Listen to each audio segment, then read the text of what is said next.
Halo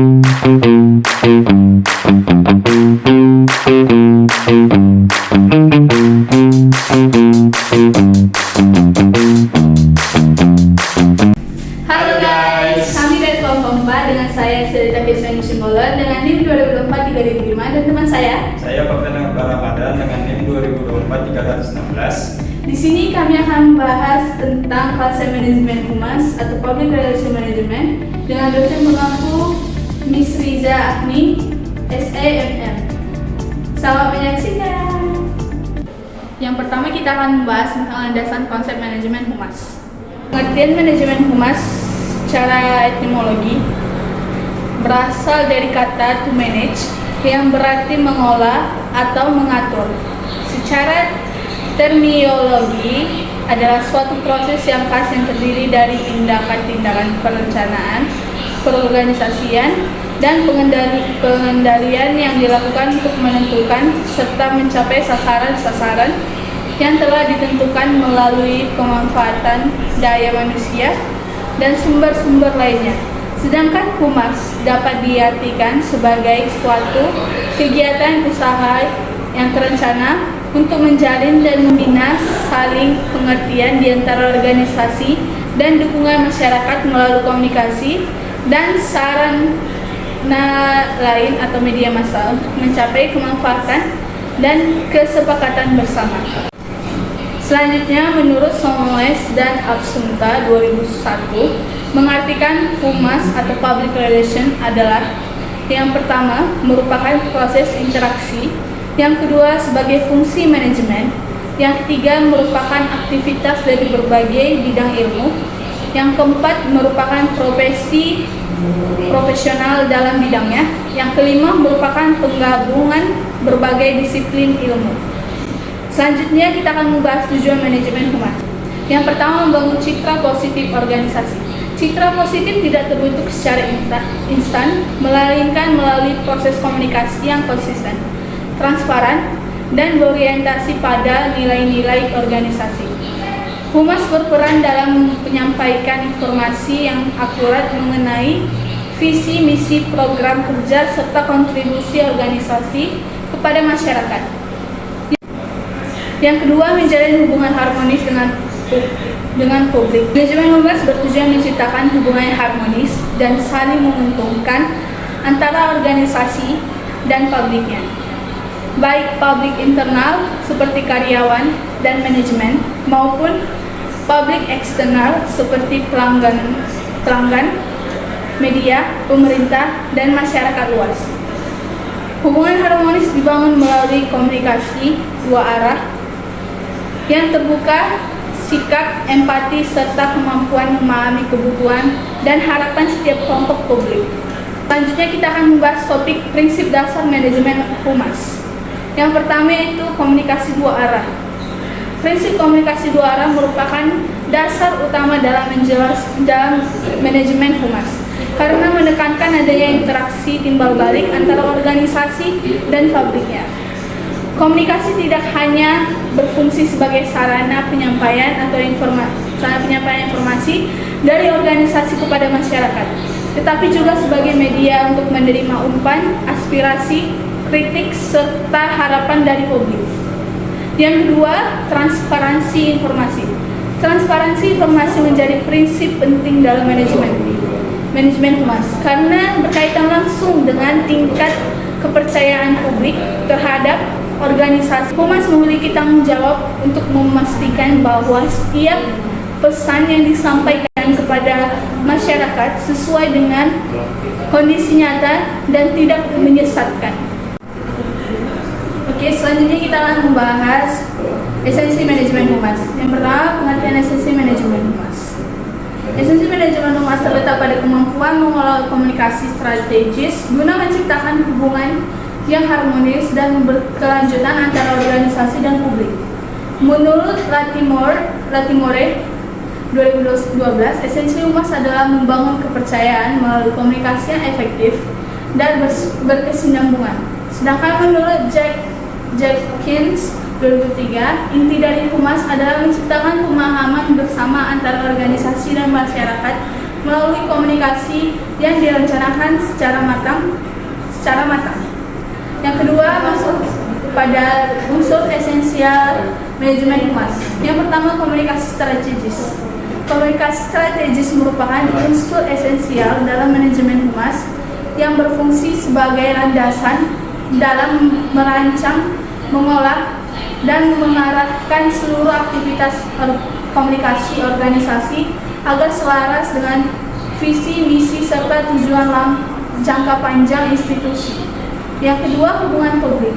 Hubungan publik merupakan inti dari aktivitas humas karena berkaitan langsung dengan upaya membangun interaksi yang harmonis dan berkelanjutan antara organisasi dengan berbagai kelompok kepentingan.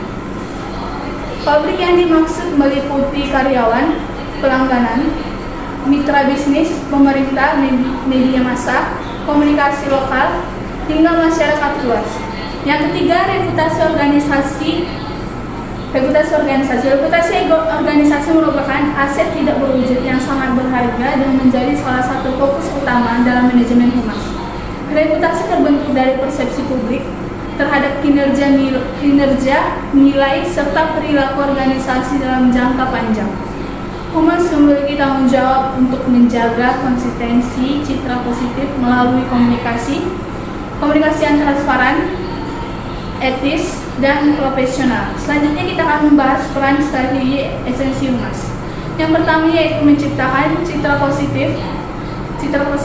Peran strategi esensi humas dalam menciptakan citra positif organisasi merupakan upaya sistematis untuk membangun persepsi yang baik di mata publik melalui komunikasi yang terencana dan konsisten. Humas bertugas menyampaikan informasi mengenai nilai, visi, misi, serta pencapaian organisasi secara transparan dan menarik agar publik memahami kontribusi organisasi secara objektif. Yang kedua, mengolah konflik komunikasi. Komunikasi humas memiliki peran strategis dalam mengolah konflik komunikasi yang dapat muncul akibat perbedaan kepentingan, kesalahpahaman informasi, atau dinamika hubungan antara organisasi dan publik. Konflik komunikasi dapat terjadi baik secara internal maupun antar karyawan maupun secara eksternal dengan pelanggan media atau masyarakat. Dalam situasi tersebut, humas bertindak sebagai indikator yang berupaya menciptakan dialog terbuka dan mencari solusi yang saling menguntungkan. Di sini saya akan melanjutkan penjelasan tentang humas dan fungsi manajemen. Fungsi dan manajemen dalam humas. Fungsi manajemen dalam humas meliputi 1. Perencanaan atau planning. Menurut teori 1977, perencanaan adalah proses menentukan tujuan dan cara terbaik untuk mencapainya, sehingga kegiatan humas dapat berjalan secara efektif dan terarah. Tanpa perencanaan yang matang, program komunikasi berisiko tidak konsisten dan kurang memberikan dampak yang maksimal. Oleh karena itu, perencanaan dalam humas harus berbasis data, mempertimbangkan kondisi internal dan eksternal organisasi, serta mampu mengantisipasi potensi risiko komunikasi dan masa depan. Yang kedua, pengorganisasian atau organizing. Menurut Fayol 1916, organizing merupakan kegiatan mengatur pekerjaan atau tanggung jawab dalam organisasi agar setiap individu memahami fungsi dan perannya secara jelas. Dalam konteks humas, pengorganisasian juga mencakup mengelola hubungan dengan pihak eksternal seperti media, mitra kerja, dan komunitas. Selanjutnya, peran humas dalam fungsi manajemen. Pertama, sebagai penasehat manajemen. Dalam fungsi manajemen, humas memiliki peran strategis sebagai penasehat manajemen yang memberikan masukan terkait kebijakan, strategi, komunikasi, serta dampak keputusan organisasi terhadap publik. Praktisi humas tidak hanya berperan sebagai pelaksana teknis komunikasi, tetapi juga sebagai analisis yang mampu membaca opini publik, tren sosial, serta potensi resiko reputasi yang mungkin muncul dari suatu kebijakan. Selanjutnya, pengelola komunikasi organisasi.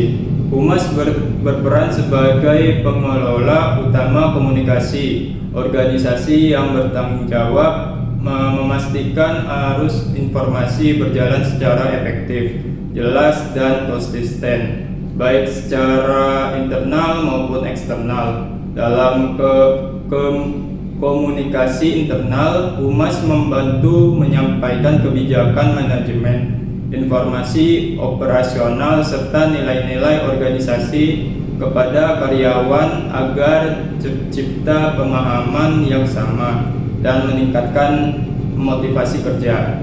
Yang ketiga, penghubung antara organisasi dan publik. Sebagai penghubung antara organisasi dan publik, humas berfungsi sebagai jembatan komunikasi yang memastikan adanya hubungan timbal balik yang saling menguntungkan.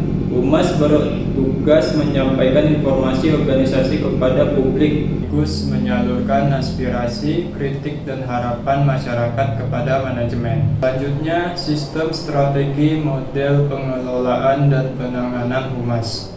Sistem strategi manajemen humas. 1.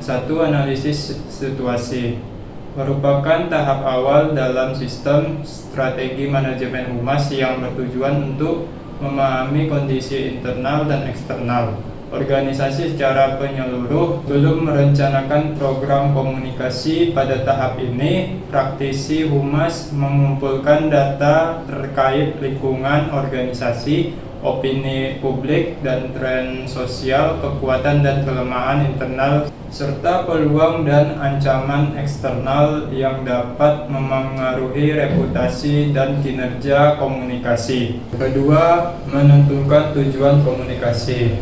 Menentukan tujuan komunikasi merupakan tahap yang berfokus pada perumusan hasil yang ingin dicapai melalui kegiatan humas. Tujuan komunikasi harus dirumuskan secara jelas, spesifik, terukur, dan realistis agar dapat menjadi pedoman dalam pelaksanaan program.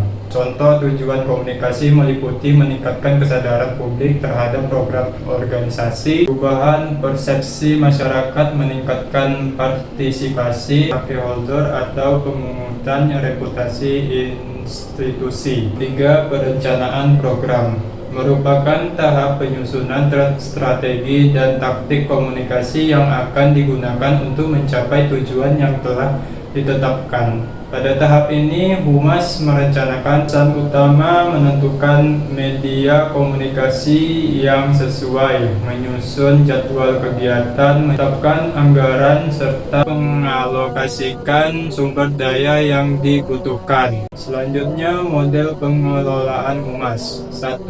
Fokus pada publikasi dan promosi. 2. Penyebaran informasi satu arah. 3. Komunikasi dua arah namun tidak seimbang. 4. Komunikasi dua arah yang seimbang dan ideal. Selanjutnya, penanganan humas dalam organisasi.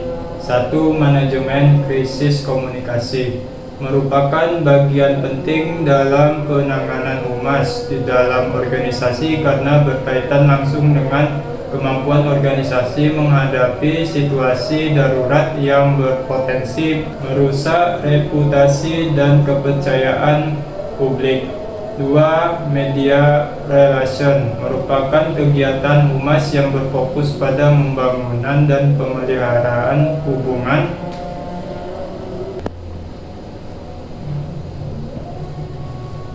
yang baik dengan media massa sebagai mitra strategis dalam penyebaran informasi organisasi.